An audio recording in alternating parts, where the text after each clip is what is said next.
Well, I think there is a lot at stake. And I do think that if we are too divided so that we can't win an election, then we let people down. And we can't do that, because I think we need a Labour government now more than ever, when Britain has become so divided, when power is in the hands of a narrow Tory elite, and when half the world's wealth is in the hands of the top 1% of the population. So we need a radical Labour government. But you've said in your I am speech really you worried. cannot keep the No, and that's Corbyn cannot keep the party together, so that will the party split if he wins? I think there is a serious risk that the party will split, will polarise, and I don't want to see that happen. I can't bear to see that happen, because I just think there is too much at stake. And when you've got, families who depend on Labour to stop their tax credits being cut, to say goodbye to power and to the possibility of winning the next election, I just think is wrong. But why is Jeremy Corbyn the most popular candidate, as you put it in your speech? I think that people are reaching out for something different, for something For new and for change. Well, I don't think actually in the end most people will want the kind of, actually what are quite statist, nationalising ideas about from the 20th century. A national education service, it's quite putting power in Whitehall. I just don't think that Jeremy provides the answer. You, though, are seen as a machine politician, and Jeremy Corbyn is seen as authentic. Well, look, I can just tell you the things that I believe in, the things that I care about, the fact that I think, families get a rough deal and should be at the heart of the economy and society, that the things that I've always campaigned for have been about women's equality, about all of those sorts of things, about the deep equality of respect that we should have for every human being. He would say that too. He would, but I don't think he'll deliver. In the end, I just don't think he will actually have the radical ideas of the future. I think it is more radical to talk about Sure Start, empowering mums and families to transform their lives for generations, than it is talking about transferring power over energy companies from one group of white men in an energy company to another group of white men in Whitehall. It's interesting because what people are looking for is boldness. Now, you are a consummate politician, but sometimes people just say you're just not bold enough. Well, do you know what? I want the answer to this, because people want to know, would you sit in a shadow cabinet led by Jeremy Corbyn or not? Well, look, I don't want to pull the party apart any further than I think it's going to be, and I would want us to try and do everything we can to hold the party together. But I have said that I wouldn't expect to stand in the shadow cabinet elections that Jeremy has said that he wants to bring back in. In terms of the things that Jeremy is calling for now, I don't think they're right, and I would not be able to argue for them. I wouldn't be able to argue for them in the shadow cabinet. I wouldn't be able to argue for them out of the shadow cabinet. I don't believe in them. But I don't believe they're right for the country, but I'm not going to sort of start saying I'm going to become an SDP or anything like that, because I don't think that is the right way to split the party. But you do think the party might split? You think there's a split? You've said that. Yeah, I am worried that the party will split, and that is why I'm saying to people I really want us to hold. I think I can hold the party together, because we're a broad church and we should be. Jeremy Corbyn suggested that a policy that you voted for could result in Tony Blair facing war crimes charges. Is he right? Look, I think let's wait for the Chilcot report, which has been going on, which has been far too long delayed. It ought to come out properly. I think there were things that we did wrong over Iraq. I think there were no weapons of mass destruction. I believe there were. And there weren't any weapons of mass destruction. I was wrong.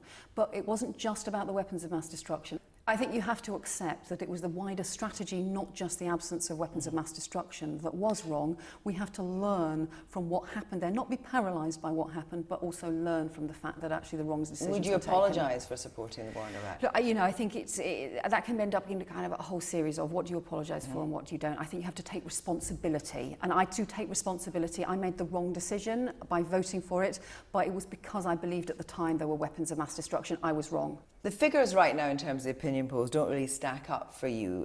You're in third place. If you really want to stop Jeremy Corbyn, if the future of the Labour Party is what matters to you more than anything else, shouldn't you stand aside for Andy Burnham?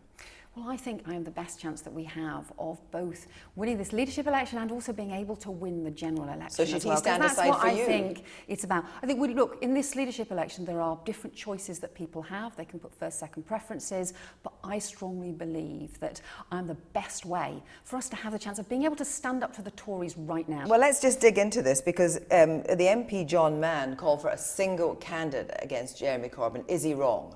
Look, I think we have got an election in which we've got different views being put forward, and that is right for the party. And I certainly, there was some suggestion, a while ago that somehow, the women should stand aside and leave the pitch and leave it all to the boys. I certainly don't think that we should do that.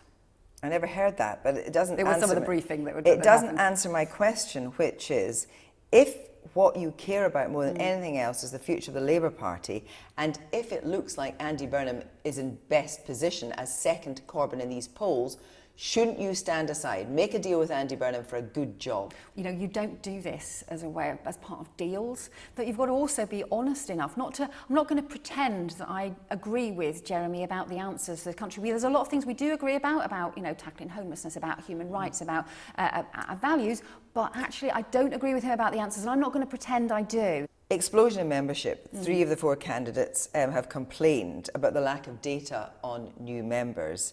Is there a danger that this election is actually invalid? Well, the rules have got to be followed. The party have told us that they are doing robust checks on people because it is important, you know, it's a good thing to have people joining the party, good thing to have people as part of the thing, but it's also got to be that people who are long-standing members and who believe in the values of the party that are deciding the party's future. But if Jeremy Corbyn wins, would you declare the race invalid? I don't think you can just rip up a result just because you don't like it. Regardless of, you know, whether you like the election result or not, you have to have proper processes, proper checks in place and a proper democratic procedure. Why didn't you run for the leadership last time round? So I did think about it last time round. I did think about it, and I actually decided my kids were between 5 and 10 at the time, and I thought, actually, do you know what? I can't do both things well, and it just wasn't the right thing for me to do at the time. And I think sometimes you make a hard-headed choice when you're a working mum. You make a hard-headed choice about what are the things you can do well, what are the things that you want to do. I think I can do that now, and I think I can do that now the kids are older, but I don't think it was right for me last time, and I don't think it would have been right for the party as a result.